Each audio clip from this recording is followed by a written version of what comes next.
Lo que vamos a explorar son ciertas dimensiones en el ser humano. David Perkins decía, en la vida las cosas no surgen con deseos, surgen con inversiones. Si tú estás dispuesto a invertir tu tiempo, tu dinero, tu pasión, tu determinación, tu alegría, las cosas suceden. Nosotros podemos ser como una piedra o como una semilla. Si entendemos bien tres cosas y cómo gestionarlas, os digo que podemos generar transformaciones mucho más profundas de lo que nos parece posible. Lo primero es entender los procesos de cambio disruptivos. No es lo mismo un cambio disruptivo que un cambio progresivo. Un cambio disruptivo es algo mucho más intenso, mucho más potente y de un nivel de diferencia radical. Es algo nuevo. Razones y excusas por las cuales los seres humanos, ante cambios, sobre todo disruptivos, no queremos saber nada. ¿Podemos ser conscientes de ellas o no? Primero, estoy muy cansado y además ya soy mayor. La segunda es, realmente no es tan necesario. Tercero, es demasiado difícil. O sea, imaginaros esta combinación, es demoledora. Soy mayor, no es tan necesario, encima es difícil. ¿Quién lo haría? Nadie. Ya lo intenté en el pasado, algunos cambios, y fracasé. Como si el pasado pudiera determinar el futuro sin que tú lo elijas. Podrá condicionarlo, cómo no, pero determinarlo. ¿Dónde está entonces la libertad del ser humano si pensamos así? Me faltan capacidades y habilidades. En estudios que se han hecho muy amplios, el 98% de los encuestados han mostrado problemas serios de autoestima.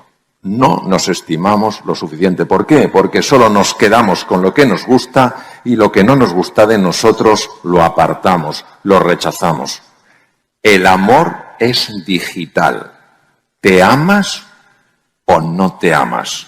Otra, el dolor que voy a tener que soportar para poder cambiar y adaptarme es demasiado grande. Ya empezamos a proyectar la sensación de dolor. Madre mía, con los años que tengo. Encima, no he resuelto en el pasado. Capacidades que no tengo. Lo que voy a sufrir. Sutilmente entramos en lo que yo llamo la fase de cumplimiento. Cumplo y miento. Digo sí con la cabeza, muy interesante, pero con el corazón digo no. Donde hay que llegar es al corazón. Vamos a ver si podemos conectar con ese corazón que cada uno de nosotros tenemos. Realidades. Vamos a hablar de realidades. Primera realidad. Claro que puedes estar cansado y tener bastante juventud acumulada. Quedarse en la zona de confort es igual a morir. Claro que no va a ser fácil. Por supuesto que no va a ser fácil. Yo estoy cansado de escuchar personas que dicen, no hombre, no, esto es fácil. No es nada fácil. Más vale saberlo de entrada. Claro que no es fácil. Aquí no estamos ninguno para hacer lo fácil. Aquí estamos todos para hacer aquello que merece la pena hacer. ¿Es cierto que lo has podido intentar en el pasado y no haber logrado algunos cambios que querían? Sí. ¿Y? ¿Es que tu pasado determina el futuro? Anda que no hay personas que no han tenido pasados difíciles. Posiblemente vosotros en algún momento habéis tenido en el pasado situaciones muy complejas y vaya si las habéis superado y habéis creado otro futuro. Por supuesto que tendrás que sacar a flote tus verdaderos recursos e incluso desarrollar capacidades y habilidades que no tienes. Claro que sí. Puede que experimentes dolor, por supuesto que sí. Pero más vale pasar por ese dolor momentáneo, que es el dolor del crecimiento, a estar sufriendo toda la vida, porque no hiciste lo que sabías que podías hacer y que tenías que hacer. No intercambiemos el dolor por el sufrimiento sostenido en el tiempo. Y en medio de todo esto hay algo que hemos de entender y es que reinventarse es importante y urgente. Si no lo consideramos importante, jamás lo haremos. Y si no lo consideramos urgente, tampoco lo haremos. Ha de ser importante y urgente. ¿Por qué? Porque si no, no va a encontrar un hueco en tu agenda. Siempre los sesgos inconscientes para evitar entrar en un mundo nuevo, distinto, donde se te va a exigir una transformación, una reinvención, va a buscar excusas. Solo si lo pones como importante y urgente, esto va a poder aguantar porque estará en tu agenda, estará en tu vida. Hemos de aprender a superar nuestra marcada resistencia a ciertos procesos de cambio que tal vez nos hacen sentirnos vulnerables e indefensos. Tenemos una gran dificultad para aceptar nuestra vulnerabilidad. Queridos, estamos llenos de fragilidad, llenos de vulnerabilidad, llenos de menesterosidad. No pasa nada, es también parte de nuestra grandeza. Cuando nosotros nos sentimos amenazados por un cambio, entra lo que el profesor Walter Cannon, ganador del Premio Nobel de Fisiología de la Universidad de Harvard, dijo: reacciones automáticas. Nos ponemos irascibles, eso no sirve para nada. Nos ponemos a la defensiva o nos bloqueamos. Entonces nuestra capacidad de adaptarnos se reduce porque no nos enteramos de las cosas, no aprendemos deprisa. Nuestra creatividad se bloquea. ¿Por qué? Porque emocionalmente estamos con un nivel enorme de resistencia. Hasta que la resistencia llega a tal nivel sostenida en el tiempo que te hundes. Entonces es el síndrome de burnout. Personas quemadas. ¿Cómo lo notas? Estás agotado. No tienes ganas de hacer nada. Hay una indiferencia, una apatía y puede haber una depresión. Cuando una persona se resiste, ¿por qué te resistes? ¿Te resistes a un abrazo? ¿Te resistes a que alguien te dé la mano? ¿Por qué? Porque lo vives como una amenaza, si no, ¿por qué te vas a resistir? Si un abrazo es agradable, que te den la mano es agradable. ¿Por qué nos resistimos? Porque vemos en ello una amenaza y ante la posibilidad de un peligro las amígdalas activan. ¿Cuál es el problema de activarse las amígdalas? Que se produce lo que se llama el secuestro amigdalino. ¿Qué es el secuestro amigdalino? Que en ese momento quien manda es la amígdala. Y si manda la amígdala, no manda tu capacidad cognitiva, no manda tu capacidad de análisis, no manda tu capacidad de procesamiento, no manda tu capacidad para crear, para innovar, para emprender.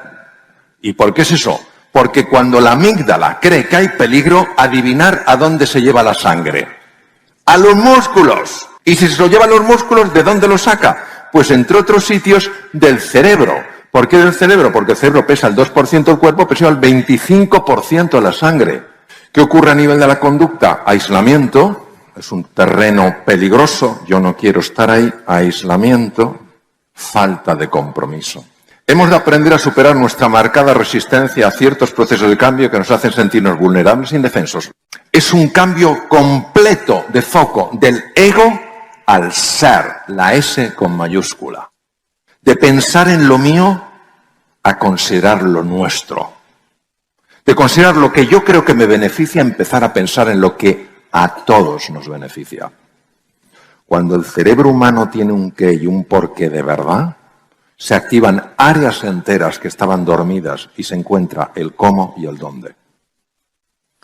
Y cada uno de nosotros vamos a tener esta contradicción permanente, ya voy terminando, esta contradicción permanente entre alimentar esa parte nuestra que solo busca el estatus, que busca el reconocimiento, que busca el control, que busca aferrarse a lo conocido, y esa parte nuestra que nos anima a explorar, a investigar, a descubrir, a aprender y a crecer.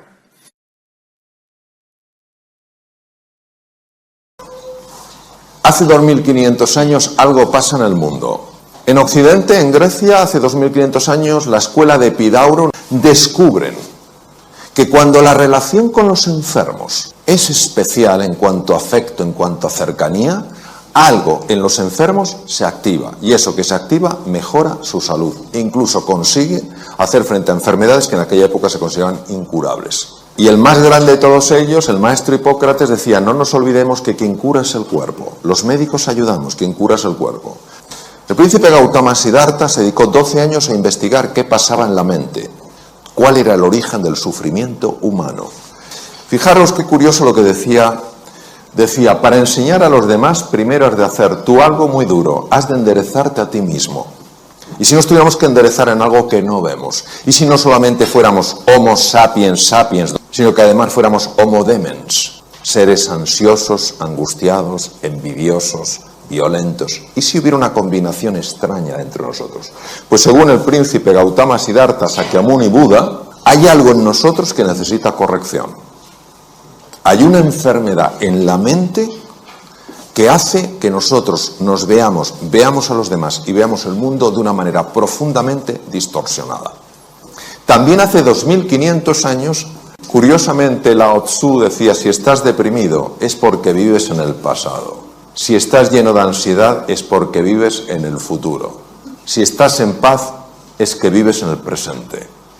Es sumamente desafiante estar en el aquí y en el ahora, porque algo en nuestra mente distorsionada se va hacia el pasado o hacia el futuro y nunca estamos en el presente. Pues da la sensación que el presente lo damos por hecho.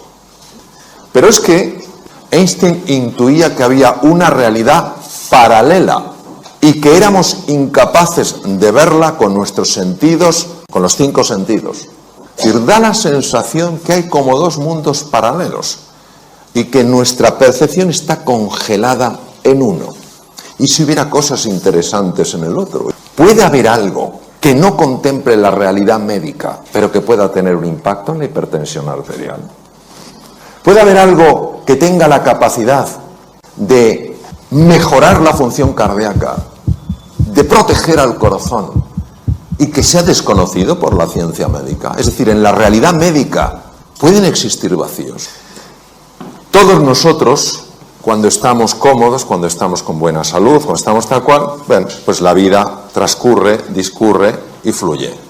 Pero llega un momento en el que aparece algo que perturba nuestra vida, una tormenta. Puede ser de salud, puede ser un desengaño, puede ser una pérdida económica, puede ser 1000 cosas. Aparece una tormenta en nuestra vida. Y aquí entra un patrón reactivo típico del ser humano. Pero no del Homo sapiens sapiens, sino del Homo demens. ¿Qué ocurre? Pues que emprendemos un proceso de enfrentamiento a eso que nos pasa. Nos enfadamos, nos ponemos de los nervios, empezamos a encogernos, a empequeñecernos, notamos como el estómago se hace un nudo, nos duele la cabeza, 1000 cosas. Esto es lo que el profesor Hans Selye, de origen húngaro, llamaba la fase de resistencia. Es decir, o te irritas, eres un desgraciado por lo que me has hecho, es que o huyes o te haces chiquitín, te quedas bloqueado. Y el profesor Hans Selye decía que esto, con el tiempo, te podía llegar a hacer enfermar. ¿Qué ocurría en el cerebro? Entonces, 3 estructuras que son muy importantes. La primera es la corteza prefrontal. La corteza prefrontal es la que nos permite ser eficientes en la vida. Cuando tú eres fino tomando decisiones, cuando estás entendiendo las cosas con profundidad, cuando aprendes cosas nuevas, no con todo el esfuerzo que normalmente algo nuevo lleva, sino que notas que vas fluyendo, es que la corteza prefrontal funciona excepcionalmente bien. Pero la corteza prefrontal está afectada fundamentalmente por esta estructura llamada amígdala, de tal manera que cuando la amígdala se activa, que es nuestro detector de peligro, bloquea la corteza prefrontal de tal manera que ni me entero de lo que tengo que hacer, ni puedo encontrar nuevos caminos para hacer frente al desafío, ni puedo aprender cosas nuevas. En el mundo VUCA, volátil, incierto, complejo y ambiguo actual, en el que todos estamos, y que muchas personas están viviendo como una amenaza, es normal que haya caído la productividad, haya caído la creatividad y se estén dañando las relaciones interpersonales. ¿Qué se hace desde la medicina? Ansiolíticos y antidepresivos para neutralizar la amígdala. No digo que en algunos casos no estén indicados, pero ¿y si hubiera un sistema más natural para neutralizar la amígdala? Y luego otra estructura aquí que tiene forma de cabito de mar que se llama hipocampo, y el hipocampo es uno de los grandes reguladores de la amígdala. Si el hipocampo baja de tamaño, la amígdala es más activa, es decir, nuestro detector de peligro salta antes. El hipocampo aumenta de tamaño con el mindfulness y también con el ejercicio físico. Las personas que hacen ejercicio físico normalmente toleran mucho mejor ciertos embates de la vida, notan que están más tranquilos. ¿Por qué? Porque su amígdala está más controlada por el hipocampo. Entonces el hipocampo está regulando la amígdala. Cuando una persona está súper tensa, súper estresada y no encuentra sus espacios de calma, esos espacios de silencio, baja el tamaño físico del hipocampo porque mueren neuronas y la amígdala se enloquece, entonces se vuelve una persona más reactiva. Al engrosar el tamaño, al haber más neuronas, al haber más conexiones, es más difícil que las tormentas de la vida, que a todos nos sacuden de un momento a otro, te desequilibren, te enajenen, te saquen del eje. ¿Qué es lo que pasa? ¿Qué es lo que descubrieron Buda y Lao Tzu? Descubrieron que la mente está enferma y como la mente está enferma se impone al mundo real. La ventaja del mindfulness es que te ayuda a ver lo que no estás viendo. Por eso la definición de sati es estar en el presente para ver las cosas como de verdad son. Jason Brewer es psiquiatra y es neurocientífico. Ha observado que hay un circuito que es el que hace que vayamos en piloto automático. Pero no solo vamos en piloto automático conduciendo, estamos en piloto automático cuando estamos hablando con otro. Eso sí, dejamos la cara puesta, pero la olla no la llevamos a Camboya. Y él se ha dado cuenta que con la práctica del mindfulness es espectacular su trabajo. Con la práctica del mindfulness se consigue reducir la intensidad de este circuito y activar otro circuito que es el más importante para ver las cosas como son y para tomar las decisiones que a ti te ayudan para salir adelante, para mejorar tu productividad, para ser más creativo, para ganar más dinero, para ser más cariñoso con los demás. Es sorprendente porque hace 2500 años estos científicos de la mente lo intuyeron. Hoy la ciencia lo muestra. Es lo único que hace, no lo descubre, lo muestra. Desvela lo que estaba velado. Cuando se apaga la red neuronal por defecto, se activa la red ejecutiva central. ¿Qué pasa con el mindfulness? Que en el mindfulness tú al principio crees que no hay nada especial, parece que solo cerrar los ojos, y entonces poco a poco, conforme vas practicando, empiezas a ver cosas que antes no veías. Tú estás andando esto porque quieres conocerte mejor, porque quieres comprenderte más. Y a base de hacer eso, tú vas descubriendo cosas que antes no veías. Otra de las cosas fascinantes que se ha visto con electroencefalografía es que cuando una persona está estresada, los dos lados del cerebro están enfrentados. No se hablan entre sí, no se quieren. El lado izquierdo, lo comentabas tú, Santiago, el hemisferio izquierdo es un hemisferio, es el de la conciencia ordinaria, es el que te permite estructurar, hacer categorías, utilizar el lenguaje, es el que te permite manejar el tiempo mental, pasado, presente y futuro. El hemisferio derecho es el que está en contacto fundamentalmente con el cuerpo, es la entrada al inconsciente, es un presente continuo, es una sensación de presente eterno y es donde están los grandes recursos del ser humano. Pero nosotros no podríamos funcionar solo con hemisferio derecho. De hecho, hay una mujer de Harvard